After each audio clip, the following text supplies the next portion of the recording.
My name is Sandra Lehman, and I was 35 years old when a single text message quietly ended my marriage long before either of us said the word divorce out loud. It came in while I was sitting in a conference room at work, pretending to listen to a quarterly projection I'd already memorized. My phone vibrated once against the table, just once. I glanced down without thinking, expecting something mundane. A grocery reminder, a love you, anything normal. Instead, the screen read, "Hey babe, I took $20,000 from our joint account for my business with Lauren. This is going to be huge. Don't be selfish about it. It benefits both of us. Love you." I stared at the number first. $20,000. Not $200. Not $2,000. $20,000 lifted from the account my husband and I had spent 5 years building brick by brick. That account wasn't casual money. It was our house fund. The down payment we'd scraped together by skipping vacations, driving old cars, and saying, maybe next year more times than I could count. It was supposed to be the beginning of stability, a place that would finally belong to us. And now with one text message, he had decided it belonged to him. What hurt wasn't just the money, it was the wording. Don't be selfish. The preemptive accusation. The assumption that I would object, and that if I did, I'd be the villain. I typed back one word. Okay. I didn't argue. I didn't call. I didn't ask questions. Instead, I excused myself from the meeting, walked out to my car, and drove straight to the bank. The teller recognized me. She smiled, asked how my day was going. I smiled back and asked for a cashier's check for the remaining balance, $85,000. I closed the joint account, opened a new one in my name only, deposited the check. 45 minutes. That's all it took. That night, my husband came home glowing, talking fast, laughing, already living in the future he'd spent our money on. He hugged me and said he knew I'd understand. I looked at him and realized something chillingly clear. He had no idea what was coming. The silence lasted 3 days. Not the peaceful kind, the kind that hums beneath the skin tight and electric, like the air before a storm. My husband went about his routine as if nothing had shifted. He left early, came home late, made phone calls in the other room, whispered excitedly about next steps and big momentum.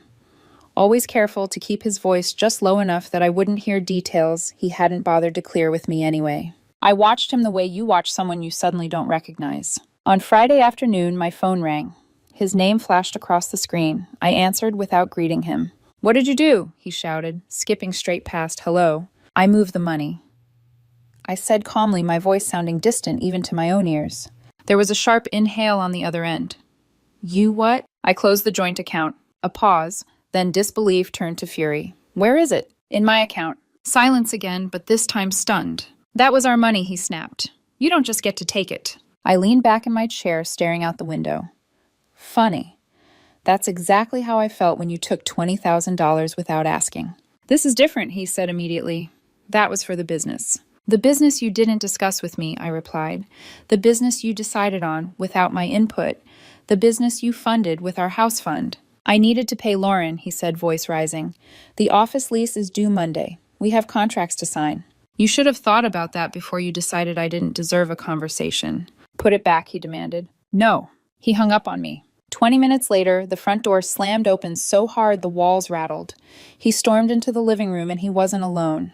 Lauren followed him in heels, clicking sharply against the floor like punctuation marks. She looked exactly the same as she always had. Confident smile, practiced outrage eyes, already calculating the angle of attack. "Sandra," she said, folding her arms. "This is ridiculous." "I didn't invite her to sit. I didn't even stand up." "You're sabotaging your husband's future," she continued. "Our business is legitimate." I tilted my head. "Did he tell you he took the money without asking me?" She waved it off. "It's marital money. He doesn't need permission." I met her gaze unblinking. "And I don't need permission to protect what's left from another one of your failed ventures." My husband spun toward me. "How dare you?" "How dare you?" I shot back. "Show me the business plan." They both froze. "Show me the market research," I continued. "The financial projections. The sign-in client contracts. Anything that proves this isn't just another idea you got excited about over drinks." Silence. Lauren's jaw tightened. "We don't need to justify ourselves to you." "No," I said evenly. "But you needed my money." My husband's voice cracked.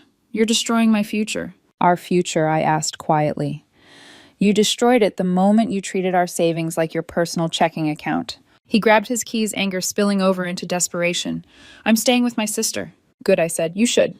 They left in a storm of accusations and slammed doors, but as the house fell quiet again, something inside me finally settled. This wasn't a misunderstanding. It wasn't excitement gone too far. It was entitlement.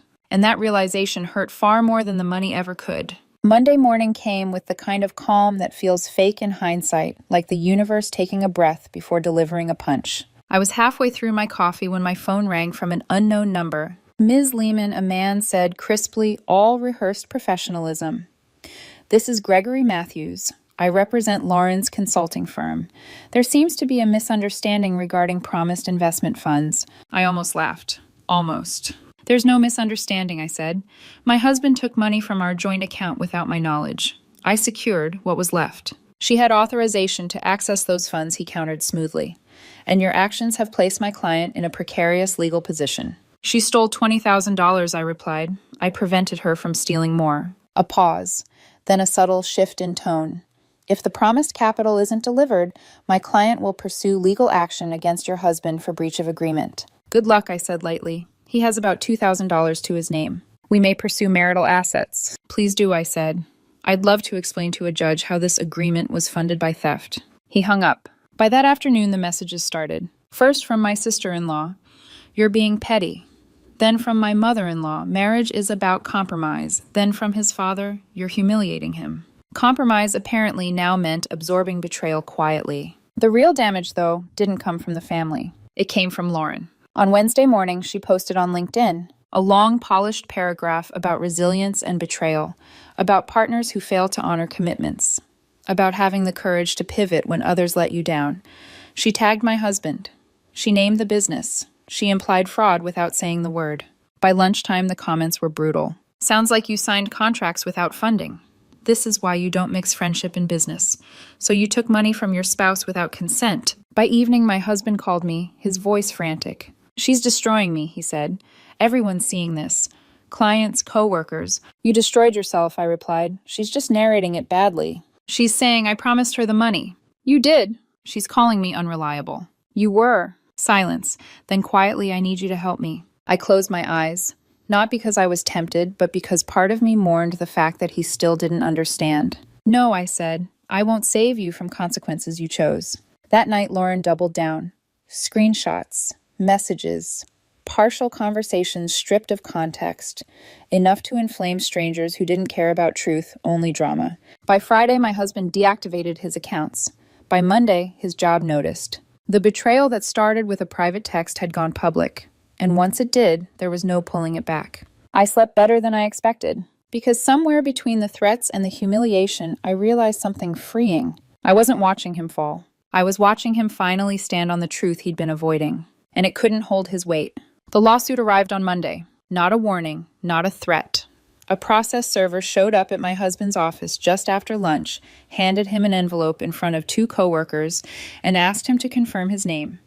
By the time he called me, his voice was shaking so badly I barely recognized it. She's suing me, he said. Not just for the $20,000, $45,000. Damages. Lost opportunities. I closed my laptop slowly. Then she's finally being honest about what she wanted. This is your fault, he snapped, panic turning sharp. You could have stopped this. I didn't take the money, I said. I didn't promise it. And I didn't sign contracts based on imaginary capital. You're my wife, he said. Desperation bleeding through the anger. You're supposed to protect me. I replied quietly, until you decided I didn't deserve protection in return. The fallout was immediate. HR called him in the next morning not to fire him, but to document. Being sued for fraud, even in a civil case, was not a good look for someone in his role. They placed him on temporary leave, pending review. When he came home that night, he looked smaller somehow, deflated. The confidence that used to fill rooms with him was gone, replaced by someone who finally understood that charm doesn't cancel consequences. I might lose my job, he said, sinking onto the couch. That's unfortunate, I replied. He stared at me, eyes red. You don't mean that. No, I admitted. I don't. He tried everything after that. Apologies, excuses, nostalgia. He reminded me of our first apartment, our early years, the nights we stayed up talking about the future. He lowered his voice, touched my arm, told me he was scared. I made a mistake, he said, but you're letting it destroy my life. You're confusing cause and effect, I answered. I didn't make you take the money. I didn't make you promise it to Lauren.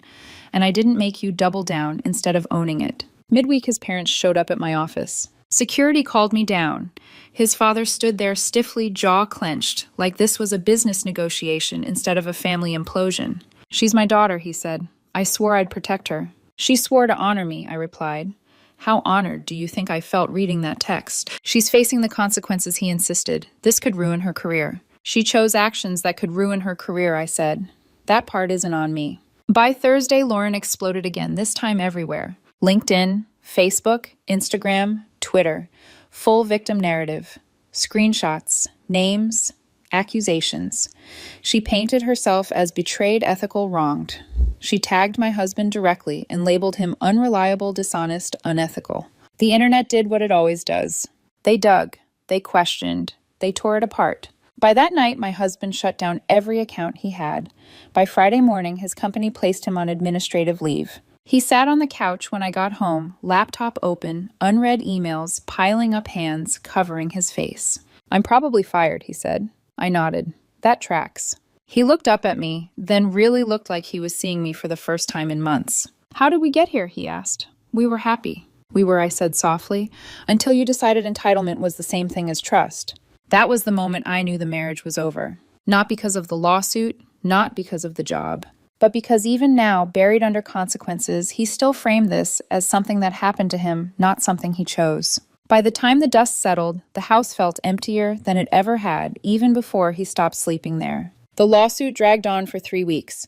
Lauren came in loud and confident, demanding everything she thought she was owed. Then reality caught up. No contracts with teeth, no proof of funds, no viable business. When her attorney explained what discovery would look like and how her own messages would be examined, her certainty evaporated. She settled for $5,000 just to make it go away. My husband didn't have $5,000, so he sold his car, the one he'd loved more than anything else. A luxury he could no longer afford, gone in a rushed, humiliating transaction that barely covered the settlement. He came home afterward and told me like it was a confession. "I had no choice," he said. "You had choices," I replied. "You just didn't like the consequences attached to them." The business Lauren swore would rise never materialized. The office lease she signed without funding collapsed, and the landlord sued her for breaking it. Her investment turned out to be mostly debt and bravado. Within weeks, she was facing eviction and quietly deleting posts she'd once shared proudly. My husband's parents stepped in not to save his dream, but to keep him afloat. He moved back into their house, unemployed, bitter, still convinced he was the victim. The divorce paperwork arrived shortly after. He tried to claim half of the remaining money, claimed I was financially abusive for cutting him off, claimed marriage meant shared risk. My lawyer calmly presented the text messages, the admission, the timing, the unilateral withdrawal. The judge didn't need long. Final settlement, he kept his personal belongings, his debt, and $10,000 from the house fund. I kept the rest. $75,000 and my sanity. The night the divorce terms were finalized, he texted me. "I hope you're happy. You destroyed my life over money," I replied once. "You destroyed your life over money. I just refused to pay for the demolition." He wrote back that he loved me, that I loved his bank account, that it wasn't fair. Neither was stealing $20,000 without asking. I haven't heard from him since. I kept the apartment. I started looking at houses, smaller than what we planned, but mine. Funny how far $75,000 goes when you're not carrying someone else's entitlement with it. Some people say I went too far, that I should have worked it out, that marriage means forgiveness. But here's the truth. The marriage ended the moment he sent that text. Not because of the money, but because of the assumption behind it. The belief that he could take what he wanted, shame me preemptively, and expect support afterward.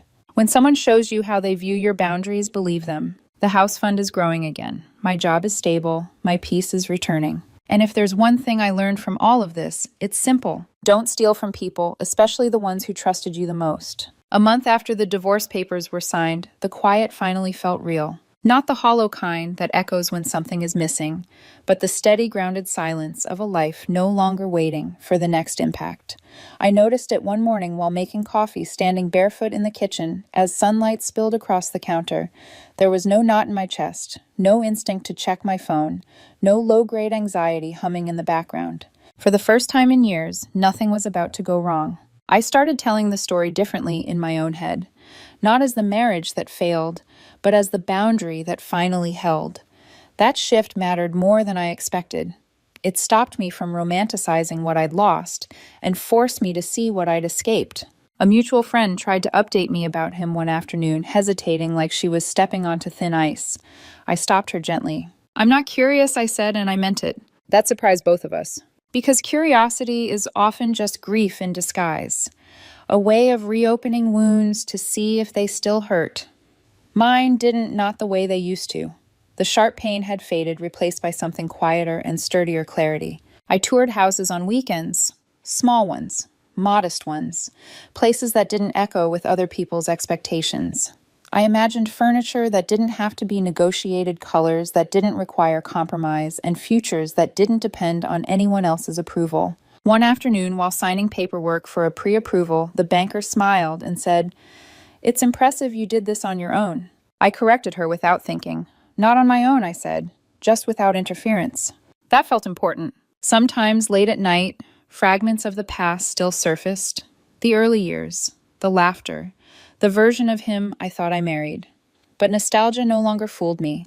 I could miss what was good without pretending it was enough. Because love without respect is just obligation wearing a softer face. I didn't come out of this story richer than I went in, at least not financially, but I came out intact, untangled, awake. I learned that boundaries don't ruin relationships. They reveal which ones were never built to survive honesty in the first place. And if there's an ending to all of this, if there's a lesson worth carrying forward, it's this. Peace doesn't arrive dramatically. It slips in quietly once you stop paying for other people's choices. I close the door at night now, knowing everything inside it is mine. And for the first time, that feels like more than enough.